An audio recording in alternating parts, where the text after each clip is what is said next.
There isn't a clinician I know that wouldn't invest whatever time is needed to do everything they felt they needed to do and could do to save their patient's life. Hello and welcome to the AMA Update video and podcast. Today we're talking about Extreme Risk Protection Order laws, or ERPO laws, and what physicians need to know about them. Here to discuss this topic are two guests from Johns Hopkins University. Spencer Cantrell is an assistant scientist of health policy and management at the Johns Hopkins School for Gun Violence Solutions. She's also the co-lead of the National ERPO Resource Center. And Dr. Catherine Hoops is an associate professor of pediatric critical care medicine. She also represents critical care medicine on the AMA Firearm Injury Prevention Task Force. I'm Todd Unger, AMA's Chief Experience Officer. Spencer, Dr. Hoops, welcome. Great to be here. Thanks for having us. Spencer, why don't we start with you? Give us a brief overview of what ERPO laws are and what states have them.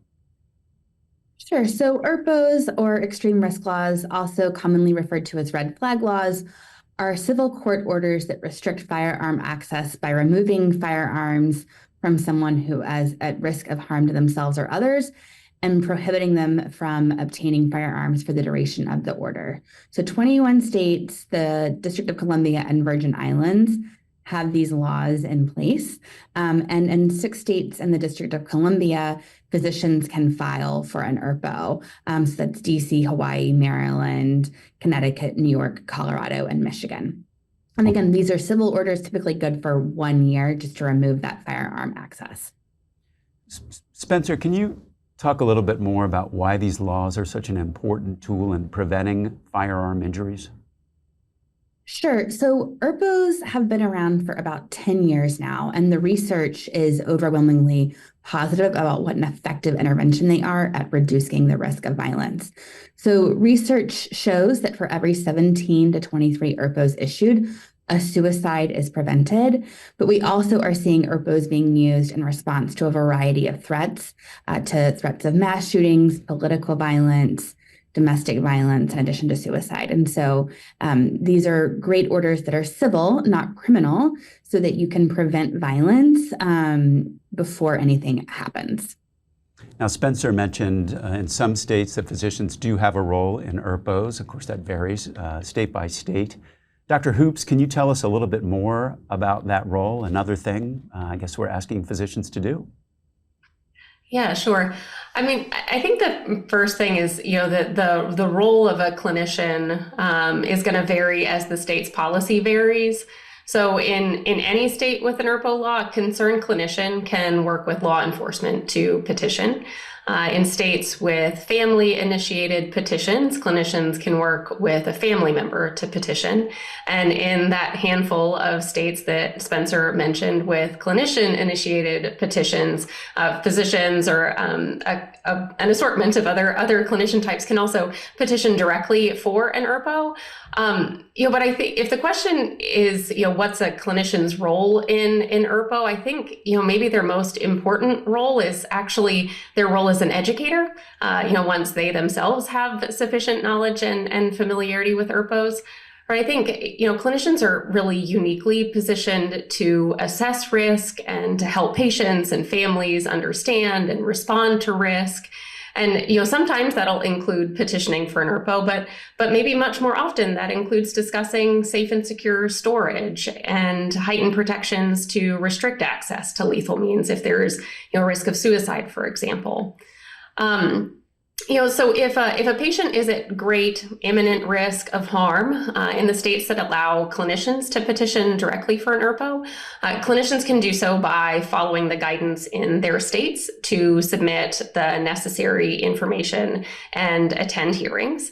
And as you can imagine, that requires some familiarity with the system and a substantial investment of time to attend potentially 2 or more hearings and complete the necessary documentation. So I think what we see more commonly is that clinicians in their role as educator, as patient advocate, they're working with families to support a family member to be the actual petitioner for an ERPO if the state law affords that possibility. Dr. Hoops, before we talk any more about this, I'm just curious. I mean, we speak with a lot of different physicians. They're on a lot of pressure, a lot of time pressure. How do you integrate something like this into the physician practice here? Do you have any advice or best practices to share about how physicians can navigate their role in ERPOs? I think, it is a big investment of time potentially, but at the same time, there isn't a clinician I know that wouldn't invest whatever time is needed to do everything they felt they needed to do and could do to save their patient's life. But we do want to find more ways to make this feasible for clinicians, especially as more states adopt ERPO laws that include clinicians as petitioners. So one way to do that, like I mentioned, is to work with another eligible petitioner, such as a family member, to do the petitioning. But another way that members of our team in Baltimore are studying and implementing is the role of essentially an expert consult service for ERPOs. So in a model that's based on child protection teams devoted to child abuse and neglect in pediatrics, those teams serve as consultants in the hospital and in outpatient settings to assess cases of suspected child abuse and neglect, and then work with local child protection agencies and the courts to provide expert clinical knowledge that'll inform decisions about child welfare and safety. And in the case of ERPO, a qualified clinician with special training on implementation of ERPOs can be consulted by a concerned clinician or a clinical team to assess the degree of risk and then provide those necessary services. So, they come in, they can establish a clinical relationship with a patient and ascertain the imminence of the risk and, and the potential risk posed by access to firearms. And they establish a clinical relationship with that patient in order to do that. And in some cases, there isn't a grave imminent risk of harm to a patient, and there's a less restrictive means of lethal means safety that can be safely recommended.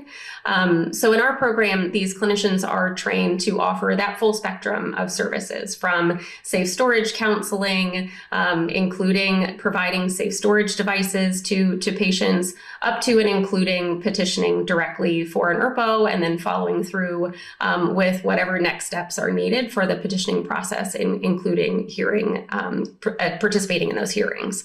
And we think this is a really promising model that will help to support clinicians through this process. Dr. Hoops, if physicians want to learn more about ERPO laws, where should they go? Oh man, there's a lot of great resources. Spencer mentioned a lot of the emerging evidence supporting the use of ERPO, but certainly I would want to highlight the incredible work of Spencer and the whole team in compiling and creating resources for ERPO.org, for the National ERPO Resource Center. There's a special field, a special page dedicated to clinician materials, and I think if I could highlight just one resource, I think that really responds well to a lot of clinicians' concerns about privacy. There's a link to a summary of the HIPAA privacy rules, specifically as it relates to ERPO, that I think is maybe of interest to a lot of listeners who might have heard or experienced some degree of concern about that. But just as a spoiler, it is lawful to disclose information in response to a court order, or if you suspect that there's a great risk to your patient's health or safety. All right, and we'll include information about that resource in the description of this episode. Spencer, before we wrap up, I'd love it if you could tell us a little bit more about the Johns Hopkins Center for Gun Violence Solutions and some of the work that you're doing there.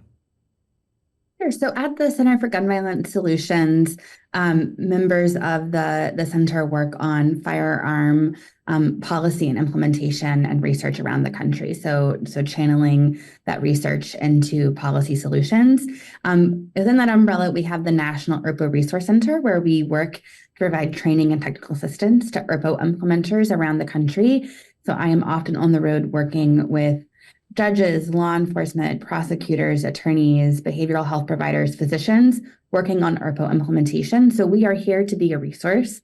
If folks have questions, I encourage them to go to erpo.org. We're happy to provide free training and technical assistance, webinars, presentations to be a resource and support implementation and share best practices in this ERPO work.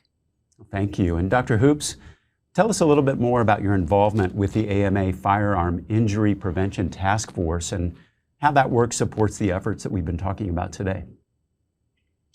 I mean, first, just a tremendous gratitude to the AMA for convening the Firearm Injury Prevention Task Force, leveraging the reach and impact of the AMA to amplify this message that gun injuries and gun violence are a public health crisis in which clinicians play a critical role.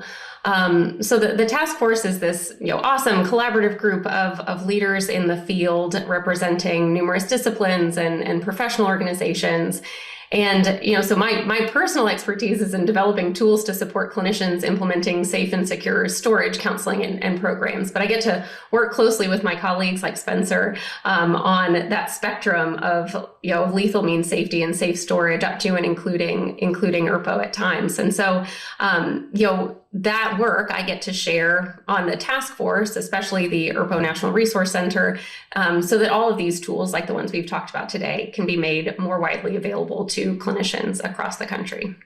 Well, Spencer, Dr. Hoops, thank you so much for joining us today and for everything that you're doing to educate physicians on this important issue. If you found this discussion valuable, you can support more programming like it by becoming an AMA member at ama-assn.org/join. That wraps up today's episode, and we'll be back soon with another AMA update. Be sure to subscribe for new episodes and find all our videos and podcasts at ama-assn.org/podcasts. Thanks for joining us today. Please take care.